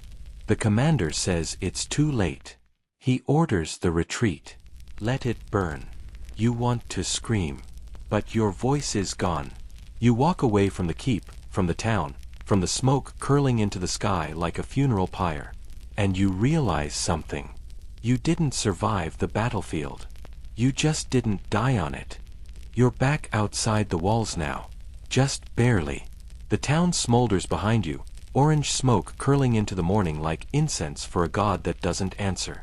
The camp is quiet. Victory has a strange silence about it. It's not celebration, it's the absence of screaming. And after a siege, that's enough. You're told to rest. But rest doesn't come. You try to sleep. Close your eyes, even. But the chapel keeps flashing in your mind. That man at the altar. The way he nodded. The way he chose to go out swinging. That cracked statue above him, watching with blind stone eyes. Sleep never stood a chance. The next day, the orders change. You're not leaving. You're staying. Turns out, after you burn a town, someone has to guard the ashes. That someone is you. Congratulations. You're now an occupying force. Mainstream fact: after taking a town, medieval armies didn't just move on. They often had to garrison it, enforce order, collect tribute, and prepare for retaliations. Winning was just phase 1. So, for now, you're a peacekeeper. Sort of. The irony is sour. You patrol streets that still bleed smoke. You trudge past blackened beams, still warm. You pass survivors, yes, there are some, who won't meet your eyes. You're told to keep the peace. But whose peace? Quirky tidbit: some soldiers in medieval garrisons used to take chickens or goats from townspeople as rent, for not burning down what was left. A bizarre early form of protection racket, complete with receipts carved into sticks. Your shift is uneventful. Just long. You guard a bridge. You stare into a river that runs strangely clear, despite the bloodshed upstream. The sky reflects perfectly in it. You think about jumping in. Not to drown, just to be clean. The mud on your tunic itches. You don't remember how it got there. Back at camp, you find your old bedroll has been claimed. You don't argue. Just find another patch of ground. You eat hard bread and cheese. It tastes like sawdust and glue. Someone offers you wine. You take it. You don't ask where it came from. You sleep. Finally. Not for long. You're woken by shouting. A skirmish outside the town. Locals, maybe. Bandits. Or someone trying to retake what's left. You're up again. Sword drawn. Vision blurred. You join the others heading out. But when you get there, it's already over. 2 bodies lie in the dirt. One still twitching. A young boy. Barely 15. You recognize the crest on his ragged tunic. It's the town's. A former page? Apprentice? Just a kid? You don't know. You watch him try to crawl. He's coughing blood. The man beside you moves to finish him off. You stop him. Why? You don't know that either. You kneel. Try to talk to him. He doesn't speak your language. He gurgles once. Then nothing. You sit there longer than you should. Your commander finds you. He says, "Get used to it." You nod. But something inside you says no. Historians still argue whether extended occupations caused more resentment than the battles themselves. Whether the lingering presence of armed strangers hardened resistance, or gradually bred uneasy peace. There are too many journals, and not enough honesty in any of them. That night, back in camp, someone sings. You don't recognize the words. The voice is cracked. Off-key. But there's something comforting in it. You lie on your side, watching shadows move across the tent wall. You wonder if the town ever had music like that. You wonder if anyone who lived there would recognize it now. In the morning, they give you a new assignment. You'll be marching east. Another town. Another campaign. No rest between. No reflection. Just forward. Like a wheel that turns because it must. You pack your things in silence. You think of the chapel. The statue. The boy in the dirt. You think of the river. Clear. Still. Uncaring. And then you do something strange. You take a small stone from the ruins. Just one. Charred. Cold. You tuck it into your satchel. Not as a trophy. As a weight. So you don't forget. So maybe, one day, you'll remember who you were before the battlefield made you someone else. You march again. Different road. Same boots. And now they're starting to fall apart. The soles slap against the dirt with a little more give than they used to. The leather's cracked. You can feel rocks through the bottom. Every step is a reminder that you're not made for this. But then again, who is? Your feet aren't the only thing changing. Your walk's different now. You don't move like a farm boy with a borrowed sword. You move like someone who's been here too long. Someone who's learned when to hunch, when to glance behind, when to keep your mouth shut. You don't flinch at the smell of dead animals anymore. You don't blink when someone vomits beside you. And when the man to your left collapses, heat stroke or heartache, who can say, you don't stop walking. You just note the space in the line. And keep moving. Mainstream fact: marches between medieval battles could cover 15 to 20 miles per day, depending on terrain. That's with gear, weapons, limited food, and the occasional ambush. Fun. You pass through another village. This one's intact. Still alive. People close their shutters as you approach. You don't blame them. There's a bakery. You smell the bread. Someone cracks a joke about it. No one laughs. At a crossroads, you're ordered to stop. Set up camp. You sleep with your back to a tree. It's crooked. So are your thoughts. The next day, the rain starts. Not a drizzle. A full, biblical deluge. Your cloak does nothing. You trudge through mud up to your ankles. Your sword rusts in its sheath. One of your tentmates jokes that the rain's washing away your sins. You hope it's true, but you doubt it. You stop in a field. Make camp again. The tents sag with water. Fires won't light. And somehow, the bread still tastes stale. That night, someone tries to desert. He's caught. They hang him from a tree at dawn. Quirky tidbit: desertion was one of the most severely punished crimes in medieval armies, not just because it threatened discipline, but because it drained morale. Sometimes, entire units were made to watch executions as motivation. You didn't know the deserter's name. You didn't want to. But you remember his boots. They looked new. 2 more days of rain. 2 more days of silence. Then, at last, the sky clears. And what a sky it is! Pale gold at the edges, deepening to blue. The clouds retreat like guilty men. A single hawk wheels above. And for a moment, just a moment, you feel something stir. Almost like hope. Almost. You arrive at a fork in the road. Your captain points left. But someone points right. They argue. Historians still argue whether medieval commanders had accurate maps, or any maps at all. Some relied entirely on local guides or memories of previous campaigns. It's a miracle anyone found anything. Eventually, a decision is made. You go right. And you're wrong. The road narrows. Grows rocky. Steep. By noon, the wagons are stuck. The horses skittish. You're ordered to clear the way. So you pick up stones. Fell trees. Drag branches. Curse roots. It takes hours. Your hands bleed again.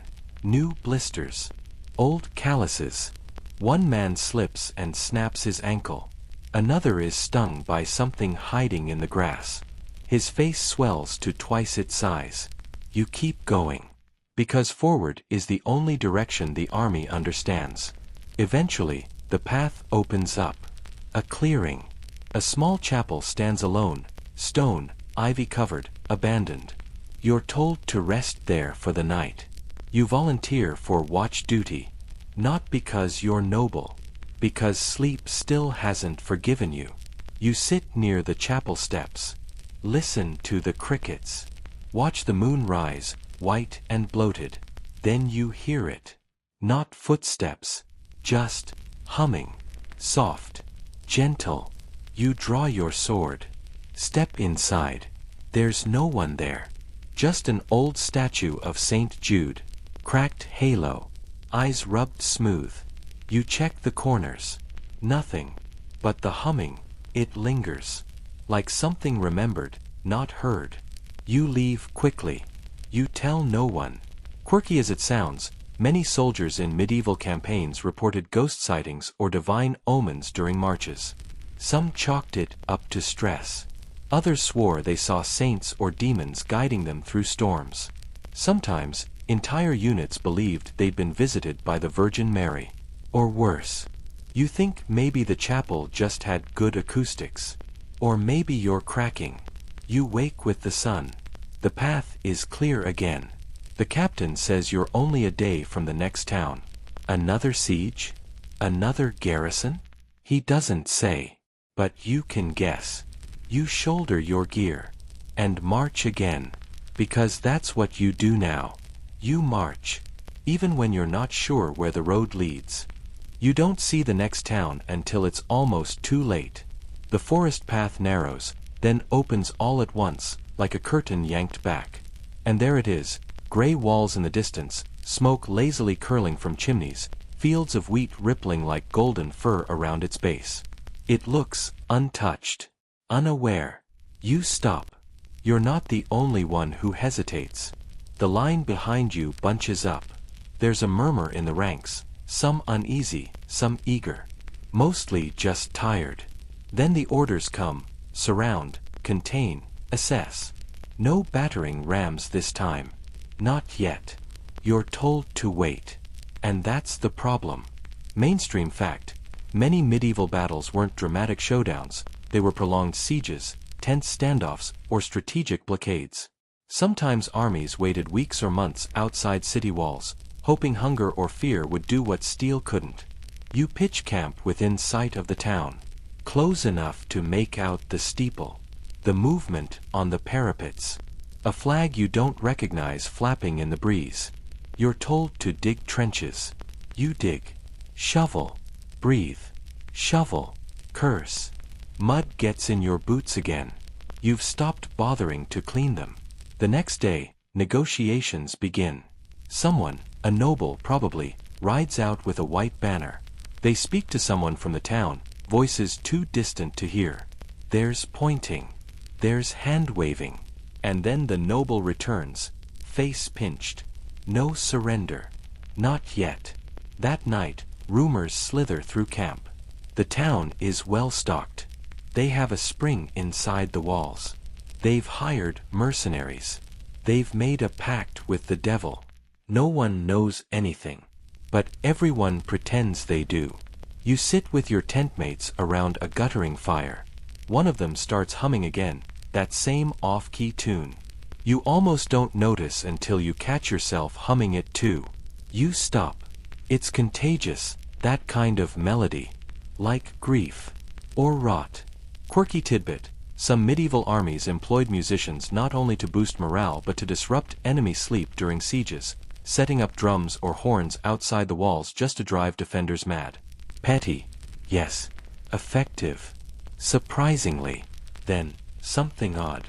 A small group from the town sneaks out. Under cover of darkness. Deserters. Diplomats. They're caught before they reach your lines. And they're not soldiers. They're children. 3 of them. Dirty. Terrified. One has a loaf of bread in his shirt. Another clutches a doll. The third just cries. What happens next? Well, it depends on who you ask.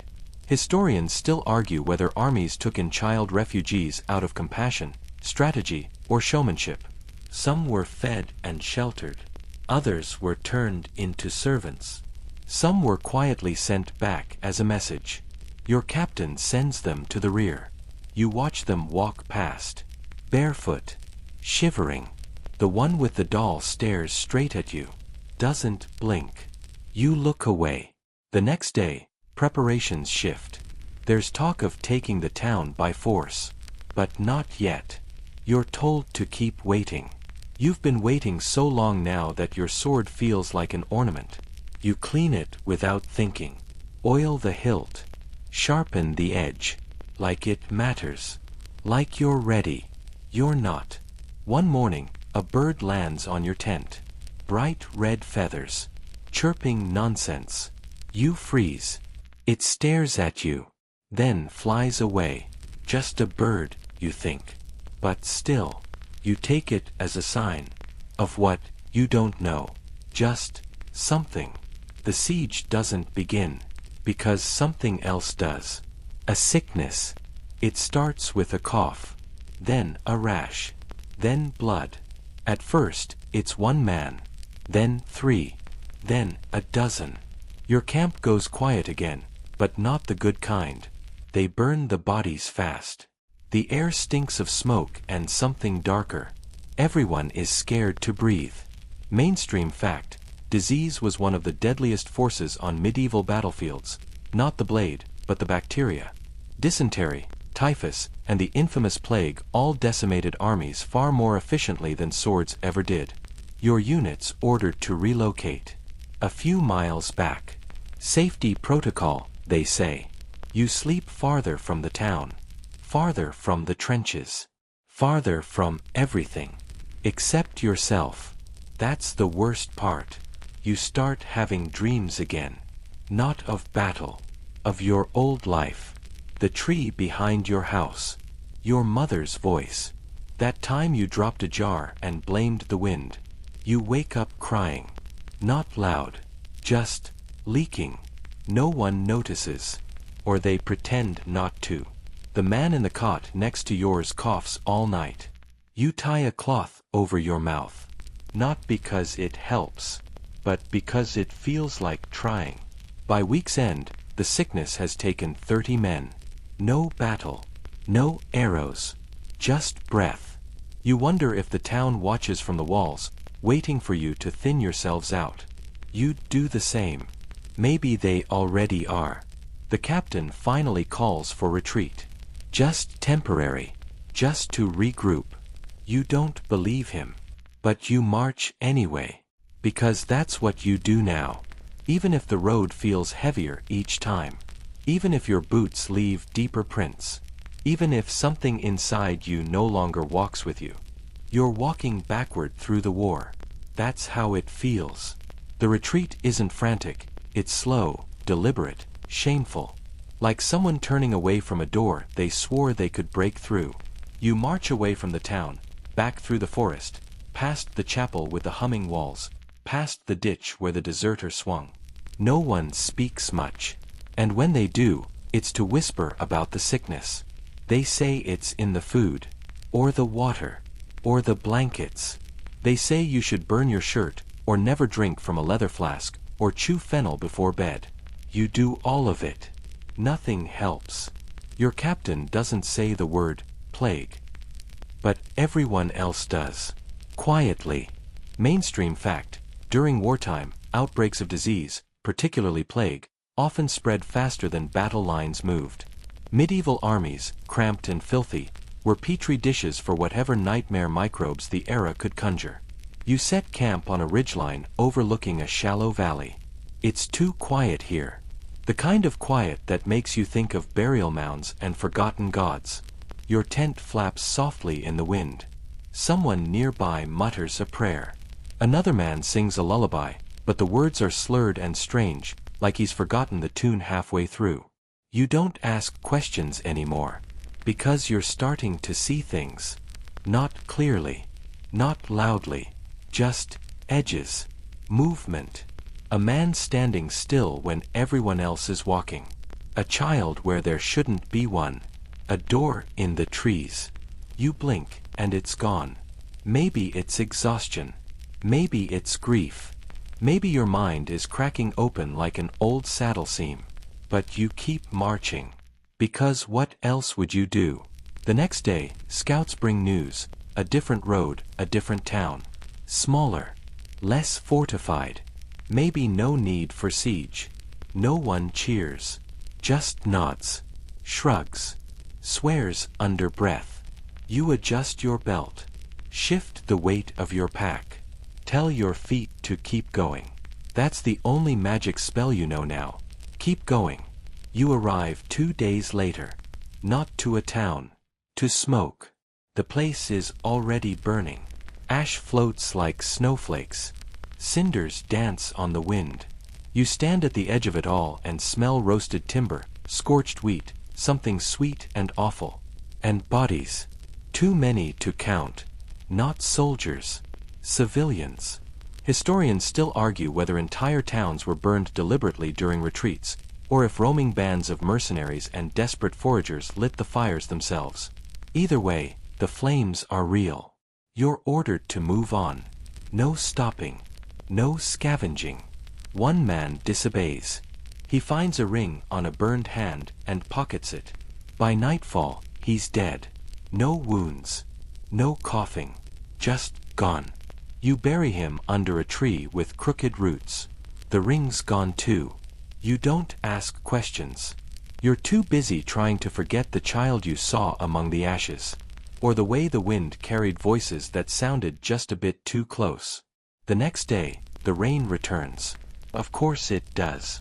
You march through wet fields, soaked to your bones.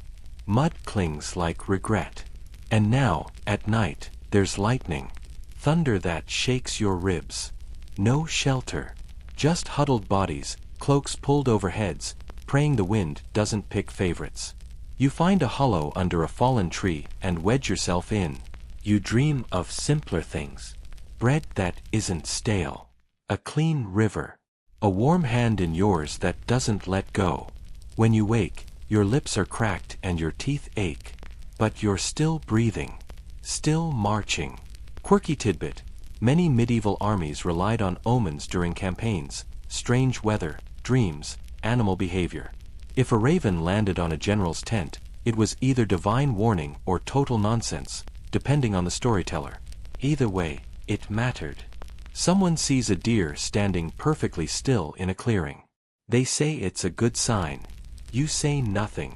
You just keep walking. By now, your clothes hang loose. Not from weight loss, necessarily, though you've lost plenty, but from where? Threadbare at the seams. Stitched up by hand with fishing line, rope, anything. You've become your own tailor. Your own medic. Your own priest. The captain announces that the army is splitting. 2 divisions. Different directions. You're told to follow a lieutenant you don't know. He has a scar over one eye and a limp. Great. Your new unit is smaller. Quieter. You miss your old tentmates, the ones who snored and snuck extra rations and told you stories that might have been lies but felt true. You don't even know where they are anymore. Or if they are.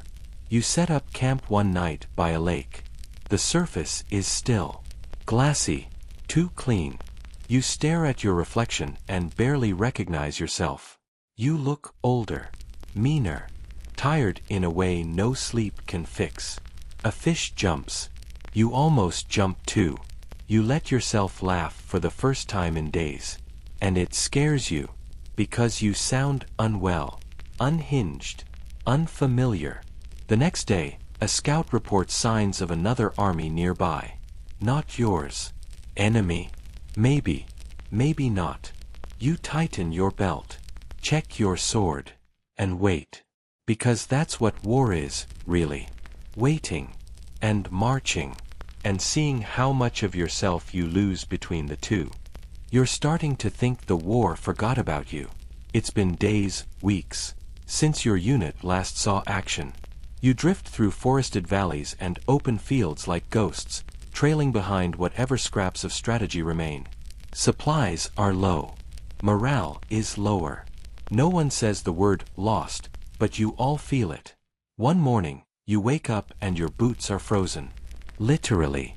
The temperature dropped overnight, and your gear wasn't ready. You crack the laces open like old parchment, forcing your feet inside with gritted teeth. The day's march begins with numb toes and ends with blood blisters. Mainstream fact. Contrary to the common image of summer-only campaigns, many medieval armies fought and marched through winter, enduring brutal cold without modern insulation or weatherproofing. Frostbite claimed lives without a single enemy arrow fired. Your commander says you're headed toward a rendezvous point, some fork in a river, a name that sounds half-invented. Maybe a real place. Maybe a myth. You no longer ask for proof. The map is just a hope wrapped in parchment. One evening, you find an abandoned barn. It's mostly collapsed, but there's a dry corner under some rafters. You sleep better than you have in weeks, even with the rats. You dream of your old home again. But this time, there's a wall around it. And soldiers at the gate. And your own face among them. Watching yourself walk away. You wake with tears drying on your cheek. You wipe them fast. No one sees. Probably. The next morning, a rider arrives. Dust-caked. Horse foaming at the mouth. A battle, he says. A real one. 3 days from here. The army is converging. All remaining units are to regroup. You feel something stir in your chest. Dread. Hope. Dread again. The next 3 days are blur and bone. You march faster than ever before, hunger forgotten, feet blistered raw. The sky clears just once to show a single hawk wheeling above you. Someone takes that as a good omen. You take it as a warning. Quirky tidbit. Some medieval warriors believed birds carried the souls of fallen comrades. Others thought they were spies for angels. Either way, they noticed them, especially on the eve of something terrible. You arrive at dawn. The field is massive. Already bristling with troops, tents, horses, banners. You see familiar faces, dirty, thinner versions of men you once knew. You exchange nods, half smiles, brief hugs. Then you suit up. Your armor doesn't quite fit right anymore. Your shoulders are leaner. Your wrists bony. But the steel still holds. For now. The battle plan is simple, because it has to be. Charge. Hold the center. Don't die. Not exactly a motivational speech. Your captain says a few words. They're nice. You don't remember them. Your unit takes its position near the ridge. You see cavalry lining up across the field. You count their banners. Too many. You smell smoke, but nothing's burning, yet. Then the drums begin. A low, steady beat that seems to sync with your heart. Then horns. Trumpets. A single bell tolling somewhere. And you start to move. Downhill. Into the fray. Into madness. This is what you've trained for. But training was just play acting, wasn't it? This is sharp and wet and loud. You lose track of time within seconds. Screams are everywhere. Yours, maybe. Someone grabs your arm. You swing without thinking. Steel clashes. Wood cracks. A horse screams. Your feet slip in something.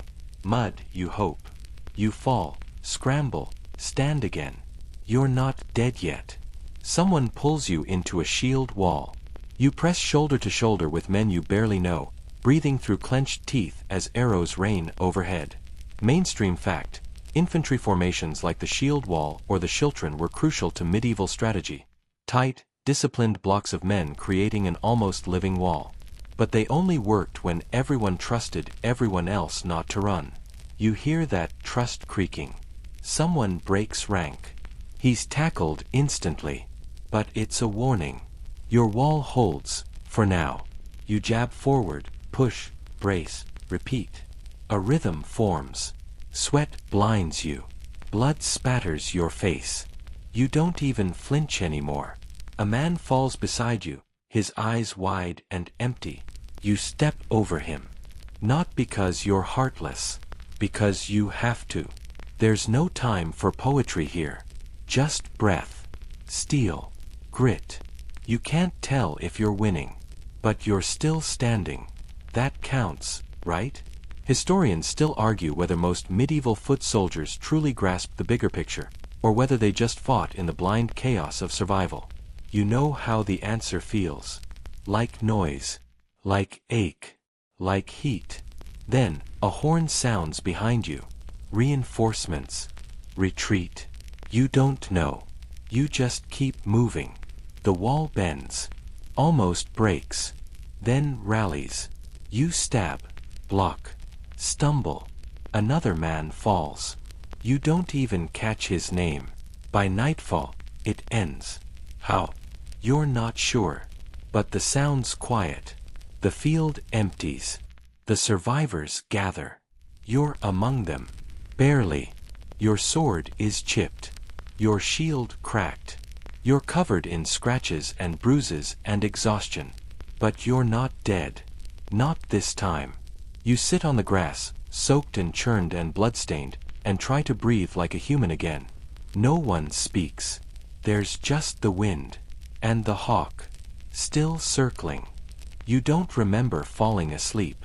You just remember waking up, cold, sore, alive. The battlefield still hums around you, low and metallic, like a forge that never quite cools. Crows perch on helmets. Flies swarm like tiny, indifferent mourners. Somewhere behind a makeshift ridge, a priest mutters Latin over a line of blanketed shapes. You feel something in your chest. Not pride. Not even relief.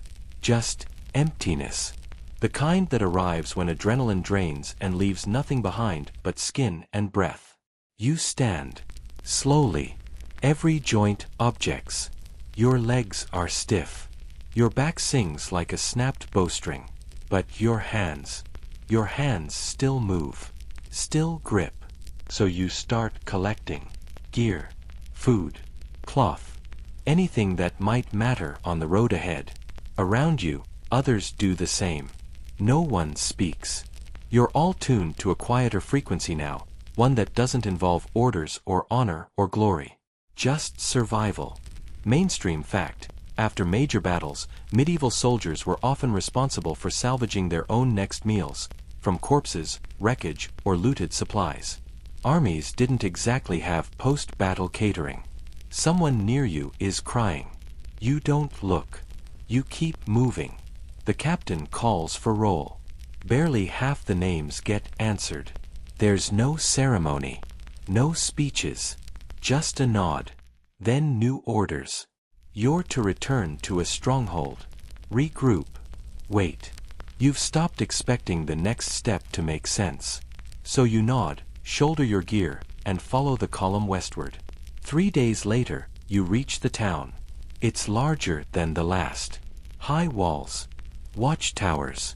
A gate that creaks open like it hasn't welcomed anyone in years. You're inspected at the entrance. Lice, wounds, illness. Some don't get through. A young archer from your company coughs blood once and vanishes behind the curtain of a healer's tent. You never see him again. You sleep indoors that night. It's the first roof over your head in months. The floor is stone. The straw mattress damp. But you almost cry when you lie down. Almost. Instead, you sleep like the dead.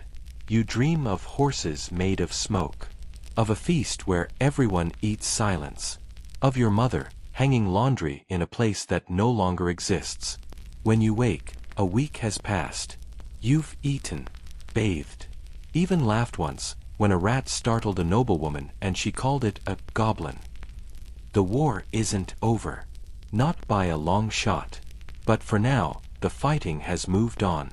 You're in the eye of it now. The quiet center. And the question becomes, what now? Do you keep fighting? Do you desert? Do you find a hill, build a hut, and let the world forget you?